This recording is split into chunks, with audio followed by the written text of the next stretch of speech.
recording the webinar. My name is Marilee Boylan. I work for the University of Rochester Strong Center for Developmental Disabilities. And this is a collaborative presentation between the University of Rochester and the Westchester Institute of Human Development. So thank you very much for your collaboration. Lucille Rossi is also on this webinar. And we have with us today Julia Rood.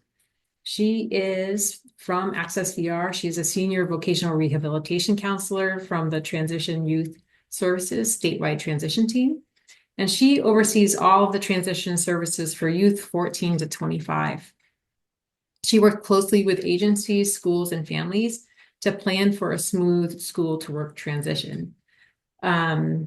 Julie is going to present for 30 to 45 minutes, and then we're going to plan to take some questions at the end. So thank you so much, Julia, for sharing your information about pre-employment transition services. We're really looking forward to your information. And as you all are, you can either message us in chat or to put your questions in the Q&A at the bottom of your screen. So thank you so much, Julia. Okay. Hello, everyone. Good morning, good afternoon. Thank you for giving up your lunch hour to come watch this presentation. I'm Julia Rood. I am the senior counselor for Voc Rehab Services here in Rochester, and I oversee transition and youth services. I work with schools all over our area, covering 6 different counties. Hey, Julia, I'm just going to pause for a quick second. I'm getting a notice that they can't hear. Can you all hear us now? Yes. Okay. Okay. Awesome. So sometimes I forget to myself to maybe turn up the volume a little bit or kind of do a little bit of problem solving. Okay, I'm glad that you all can hear. All right. Sorry about that, Julia. Okay, no worries. Moving forward, so I do want to share a little bit about myself. I am actually from the Ukraine. I moved here when I was about 5 or 6 years old, and I grew up in New York City.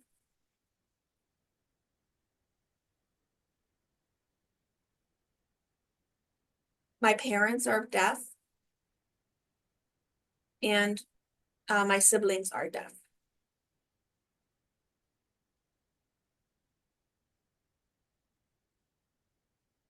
I received a degree from RIT in social work.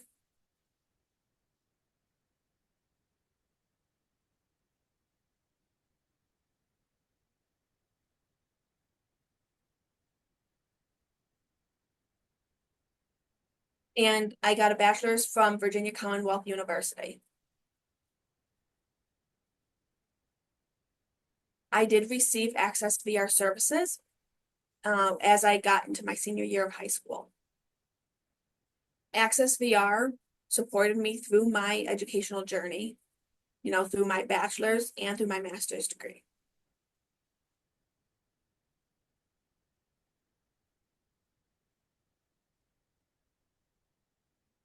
So thank you for joining us. ACCESS VR right now, I am focusing on the, school age, specifically students with disabilities who have a documented disability, who are in a secondary or post-secondary or other recognized educational program, whether it be homeschooling, a high school, GED, or a tech program. We serve students ages 14 and up to their 23rd birthday.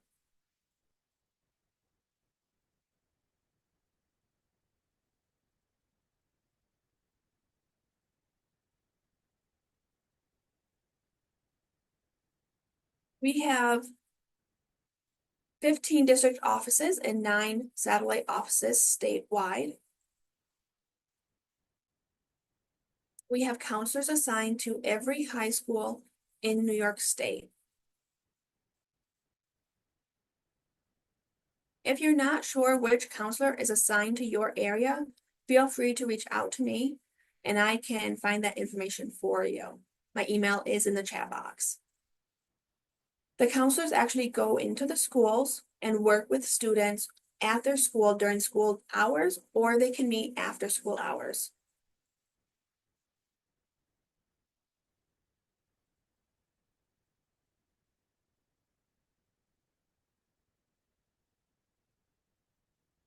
The goal of our program is to help students with disabilities go to work.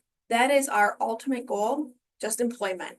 You need to have a disability to receive services from us.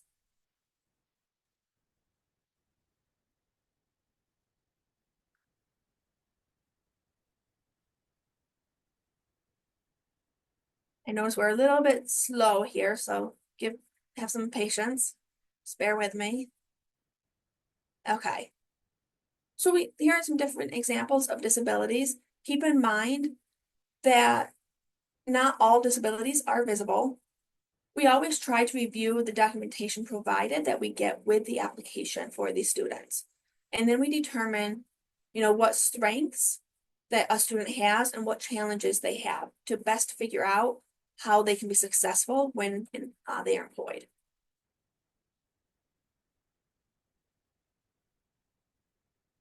Some of the least visible disabilities includes, or less visible, is diabetes, anxiety, depression, a learning disability. And then some of the more visible ones include hearing loss, people with physical disabilities, mobility challenges, and so on.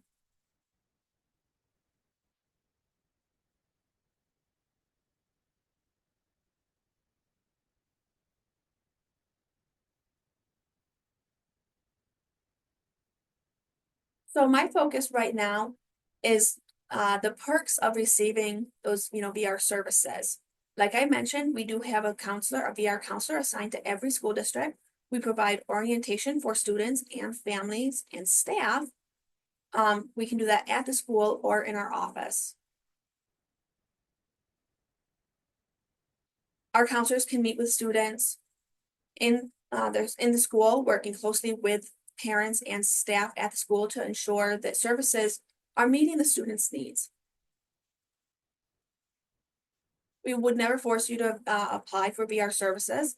It's entirely voluntary. If you want services from us, all you need is to fill out an application just to get started with the process.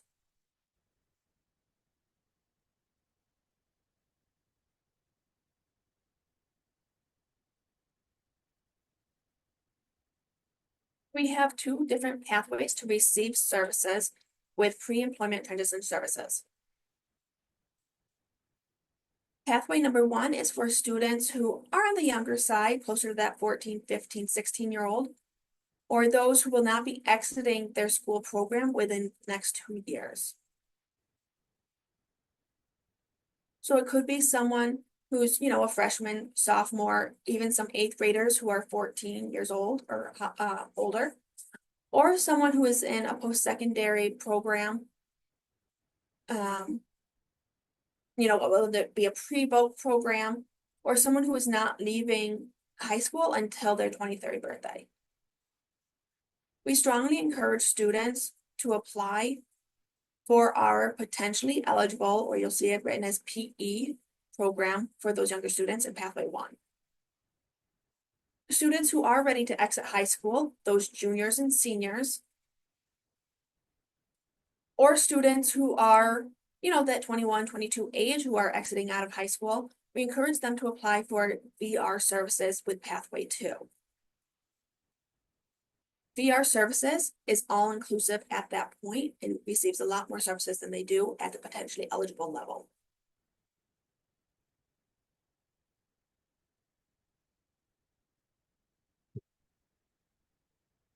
The goal of PREETS, the pre-employment transition services, is to give students an opportunity to explore a variety of career options. They can receive those PREETS if they are between the ages of 14 and 22. Like I mentioned before, students can receive PREETS, the pre-employment transition services, through the PE or potentially eligible program pathway, or through the VR entry point pathway too. We help students figure out their future employment goals earlier by exposing them to the pre-employment transition services and help them become independent. Research has already proven that students who have figured out some of their career goals earlier do better in life and have a better chance of graduating and becoming successfully employed.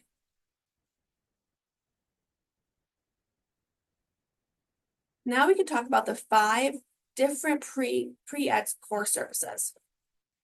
Before I go ahead, please type in what you envision pre-EDS involving. We'd love to get some thoughts here. Just 1 or 2 words of what you think pre-EDS is. Again, the pre-employment transition services.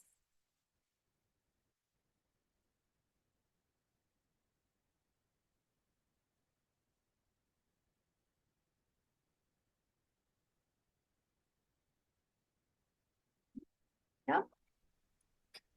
We have our response and exploration, assistance with exploring a career path, guide path with resources, readiness, narrowing down ideas for jobs, volunteering, understand potential job options, providing an understanding of employment, helping to put together resume and interview materials, self-advocacy, building work skills with assistance, soft skills training, assessments, exploration, learning about jobs, job exploration in the community. Yeah, awesome. Pre-vocational training. Okay. I think we've got most of it here. Awesome. Great. So let's move on to talk about those 5 services. Thank you everyone for participating.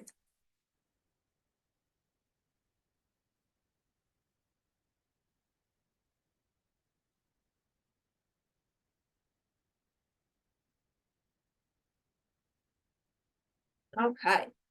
So we will start with job exploration, our first pre-employment transition service. Before I explain all 5 and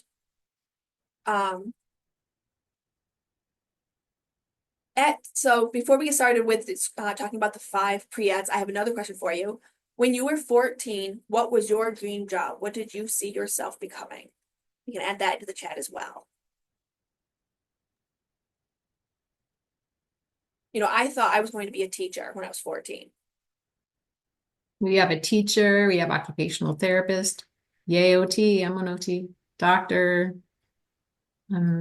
physical therapist, lawyer, nurse, marine biologist, veterinarian, police officer, accountant, architect, psychologist, sportscaster. It's fun.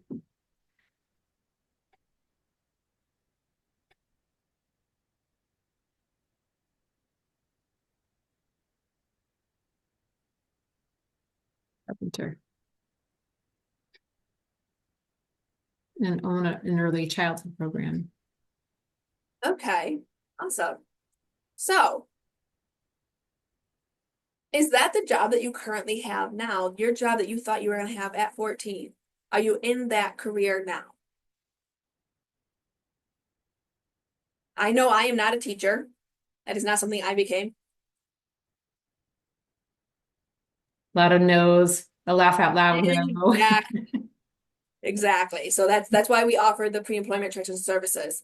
The purpose of our first one, job exploration counseling, is to do a job interest inventory to figure out what students like and don't like.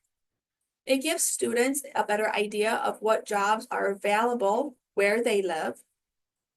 It allows them to learn about what the job market is like and what those in-demand jobs are. A lot of students have, some jobs that are very unique, and so it kind of helps narrow down their career choices to the jobs that they are most interested in. They will have a chance to do job shadowing at whatever job they're interested in. They can talk with employers, learn more about the specific job that they want to start with. We also have the chance for students to find out what kinds of trainings are required for that type of employment and to learn about the skills they need for the job. Project search students, for example, they have the opportunity to explore a variety of work opportunities while they're at the work site.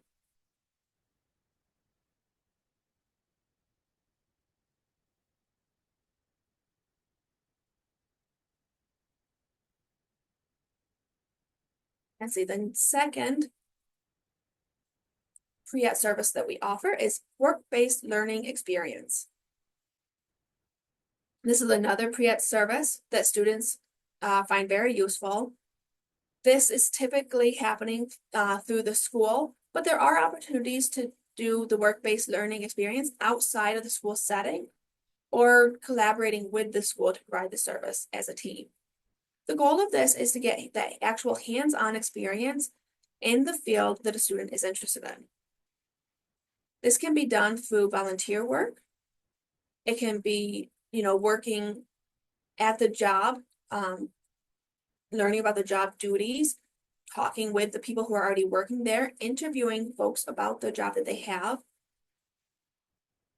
And for students who are in Project Search, if you're not familiar with what Project Search is, it's not available in all places across New York State, but Project Search here in Rochester allows students to receive work readiness skills and do those classes during the day.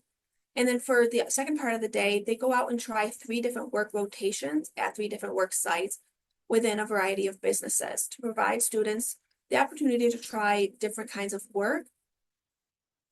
And it really helps those students with more significant developmental disabilities. For students who are in pre-employment transition services, they can receive clothing, transportation, and other services that are required for that job placement or work readiness or work site.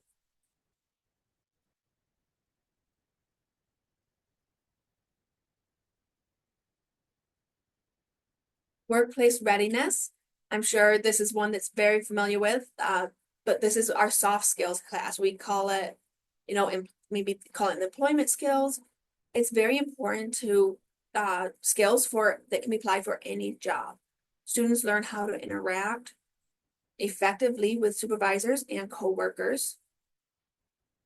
And it really emphasizes the importance of being on time, understanding how they are perceived by others within the workplace. It also offers, technical skills training, and making sure that there's a, emphasis on professionalism and communication that are key in any role. So again, these are some of the classes that students in Project Search attend regularly while they're in the class.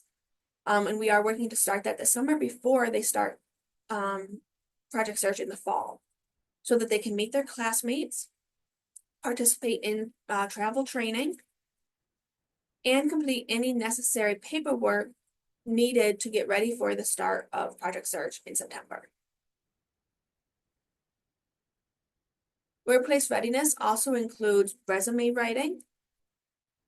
It can include travel training, so learning how to use the bus or Lyft or Uber or a cab.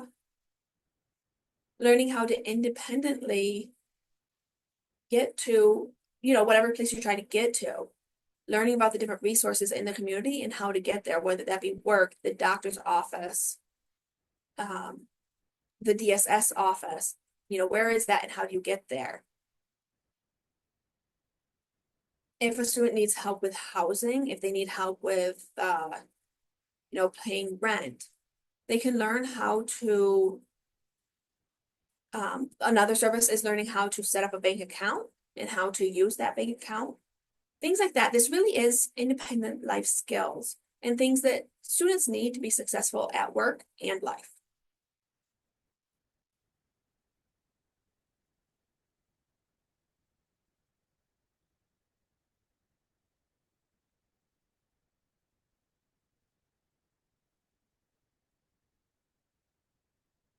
Self-advocacy is the 4th service that we offer with pre-eds. This is a very important one to learn so that students can effectively learn how to effectively communicate and assert their own needs as they go along. Self-advocacy also includes that self-determination, allowing students with disabilities to plan their own life, pursue important goals, and making sure they have equal opportunities and responsibilities for communicating for what they need.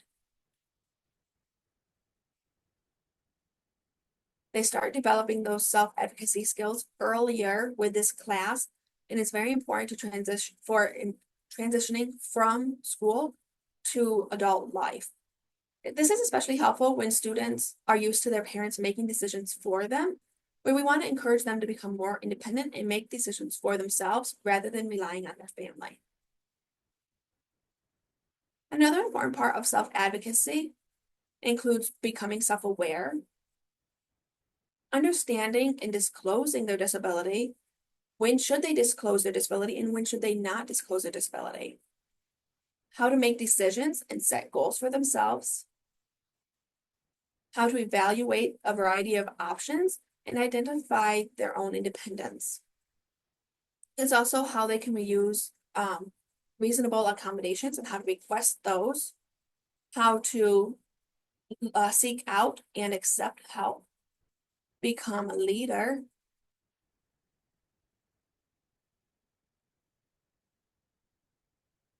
assert themselves, and be an active listener, accept feedback, criticism, work on their problem-solving skills, and positive self-talk. There's, so much more involved in what I just mentioned, but these are the most commonly used, for this service, these are the most commonly, taught items.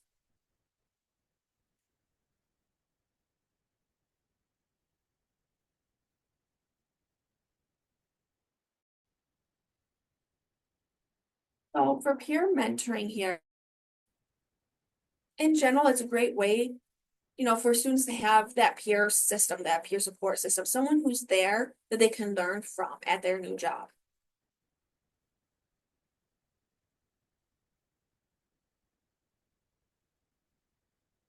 This person can help them advocate, can help them, they can provide that feedback and coaching for the students so they can be more successful at their job.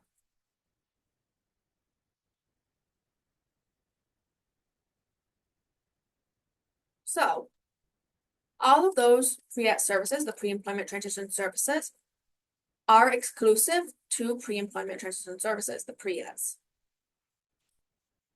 I'm going to shift gears a little bit and now talk about the voc rehab side of things, that pathway 2 that we talked about. It really has a lot more of that VR component. If a student is in Project Search or in other work-based programs, we can offer several other services, including, just as a disclaimer, all services are individualized. We can do, those 5 services. We can do supported employment, we can do self-advocacy, career assessment, job counseling, job placement,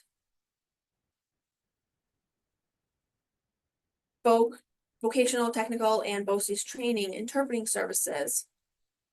We can provide books, equipment, and tools. We can help with licensing, driver's training, and vehicle modifications, self-employment, and we have technology. That is not an exhaustive list of all the things that we provide. These are just some of the top services. Because again, remember, services are individualized. What is approved for one person may not be approved for another. It's all based on the employment goal and what they need to get there.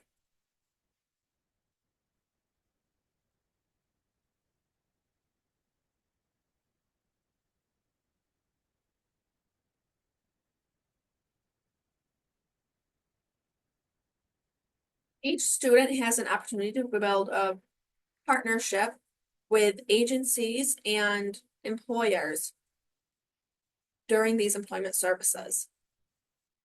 ACCESS VR can assist students getting into their career once they have finished training or their education.